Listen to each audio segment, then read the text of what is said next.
स्वागत है आपका आज के एपिसोड में। चलिए शुरुआत करते हैं पिछले अभ्यास प्रश्न से। निम्नलिखित में से कौन सी नदी शारदा नदी की सहायक नदी नहीं है? ए. धौली गंगा नदी, बी. गोरी गंगा नदी, सी. सरयू नदी, डी. सोन नदी। इस प्रश्न का सही उत्तर है विकल्प डी. सोन नदी। चलिए देखते हैं इसके विश्लेषण को। शारदा नदी, जिसे ऊपरी भाग में काली नदी कहा जाता है, उत्तराखंड से निकलती है। इसकी प्रमुख सहायक नदियां हैं धौली गंगा नदी, गोरी गंगा नदी तथा सरयू नदी।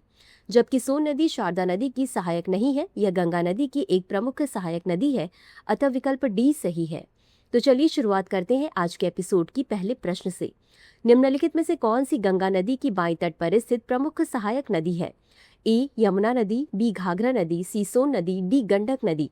इस प्रश्न का सही उत्तर है विकल्प बी. घाघरा नदी। चलिए देखते हैं इसके विश्लेषण को।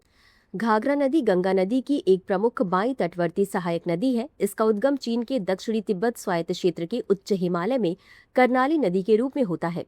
यह भारत में उत्तराखंड में प्रवेश करने के बाद घाघरा नदी कहलाती है तथा उत्तर प्रदेश और बिहार से होकर बहती है, अतः विकल्प बी सही है। अगला प्रश्न है, द्रास में कारगिल युद्ध स्मारक किस वर्ष बनाया गया था? ए. 1996, बी. 1999, सी. 2000, डी. 2004। इस प्रश्न का सही उत्तर है विकल्प सी. 2000। चलिए देखते हैं इसके विश्लेषण को। द्रास में कारगिल युद्ध स्मारक का निर्माण भारतीय सेना द्वारा वर्ष 1999 में हुए ऑपरेशन विजय की सफलता की स्मृति में वर्ष 2000 में किया गया था। बाद में वर्ष 2014 में इसका जीर्णोद्धार किया गया। यह जम्मू कश्मीर के कारगिल जिले के द्रास नगर में स्थित है, इसी कारण इसे द्रास युद्ध स्मारक के रूप में भी जाना जाता है, अतः विकल्प सी सही है। अगला प्रश्न है, कारगिल विजय दिवस हर वर्ष किस तारीख को मनाया जाता है? ए. 15 मार्च, बी. 20 अप्रैल, सी. 26 जुलाई, डी. 2 अक्टूबर। इस प्रश्न का सही उत्तर है विकल्प सी. 26 जुलाई। चलिए देखते हैं इसके विश्लेषण को। युद्ध के दौरान भारतीय सैनिकों द्वारा दिए गए सर्वोच्च बलिदान को स्मरण करने तथा उन्हें सम्मान देने के लिए वर्ष 1999 से प्रत्येक वर्ष 26 जुलाई को कारगिल विजय दिवस के रूप में मनाया जाता है।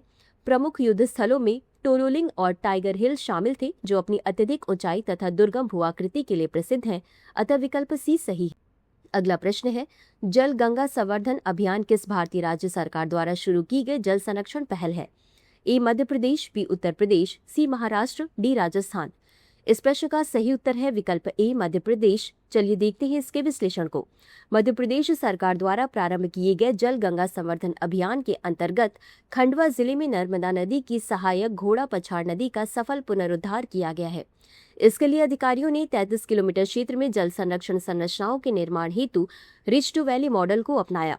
यह मॉडल रिज, पर्वतीय शिखर स्तर पर पानी की प्रत्येक बूंद को संरक्षित करने तथा सतही अपवाह की मात्रा और वेग को धीमा करने पर केंद्रित है।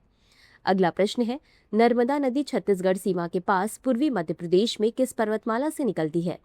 ए. विंध्य पर्वतमाला, बी. सतपुड़ा पर्वतमाला, सी. अरावली पर्वतमाला, डी. मैकाल पर्वतमाला। इस प्रश्न का सही उत्तर है विकल्प डी. मैकाल पर्वतमाला। चलिए देखते हैं इसके विश्लेषण को। नर्मदा नदी भारत की मध्य प्रदेश, गुजरात और महाराष्ट्र राज्यों से होकर पश्चिम दिशा में बहती है। यह लगभग 98,796 वर्ग किलोमीटर क्षेत्रफल वाले बेसिन क्षेत्र को आच्छादित करती है। इसका उद्गम छत्तीसगढ़ सीमा के समीप पूर्वी मध्य प्रदेश में स्थित मैकाल पर्वतमाला से होता है। यह नदी लगभग 1300 किलोमीटर लंबी है और इसे 41 सहायक नदियां जल प्रदान करती हैं। अगला प्रश्न है, सरदार सरोवर बांध किस नदी पर बनाया गया है? ए. गोदावरी, बी. नर्मदा, सी. कृष्णा, डी. महानदी। इस प्रश्न का सही उत्तर है विकल्प बी. नर्मदा। चलिए देखते हैं इसके विश्लेषण को। सरदार सरोवर बांध नर्मदा नदी पर बना एक गुरुत्व बांध है। इसमें बड़ी सिंचाई तथा जल विद्युत हेतु बहुउद्देशीय बांधों की एक श्रृंखला शामिल है।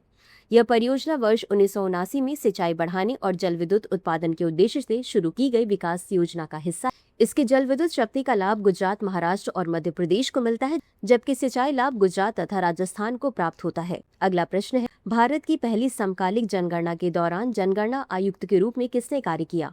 ए. H S. Risley, B. J A. Bells, C. W C. Plowden, D. M W M. Yeatts. इस प्रश्न का सही उत्तर है विकल्प सी. डब्ल्यू.सी. प्लॉडेन। चलिए देखते हैं इसके विश्लेषण को।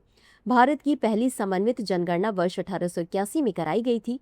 यह जनगणना भारत के तत्कालीन जनगणना आयुक्त डब्ल्यू.सी. प्लॉडेन के नेतृत्व में आयोजित की गई।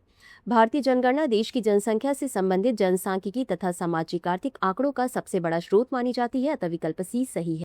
अगला प्रश्न है, रामसर कन्वेंशन के तहत भारत का पहला वेटलैंड या आर्द्रभूमि शहर होने का गौरव किस शहर को प्राप्त है? ए. इंदौर, बी. जयपुर, सी. कोच्चि, डी. पुणे। इस प्रश्न का सही उत्तर है विकल्प ए इंदौर। चलिए देखते हैं इसके विश्लेषण को। इंदौर और उदयपुर रामसर कन्वेंशन के अंतर्गत मान्यता प्राप्त आर्द्रभूमि शहरों के रूप में अंतर्राष्ट्रीय मान्यता प्राप्त करने वाले भारत के पहले शहर बने हैं। यह उपलब्धि शहरी जल प्रबंधन, पारिस्थितिकी संरक्षण तथा स्थानीय समुदाय की सहभागिता के कारण संभव हुई, अतः विकल्प ए सही है। इसी के साथ अंत में देख लेते हैं आज के अभ्यास प्रश्न को। सांख्य सागर झील मध्य प्रदेश के किस राष्ट्रीय उद्यान में स्थित है?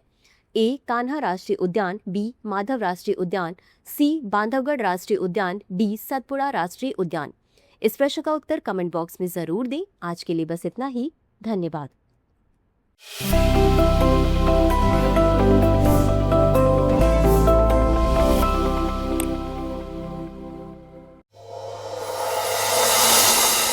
डियर व्यूअर्स, अपने एग्जाम की तैयारी को और बेहतर करने के लिए हमारे चैनल को लाइक, शेयर और सब्सक्राइब करना न भूलें।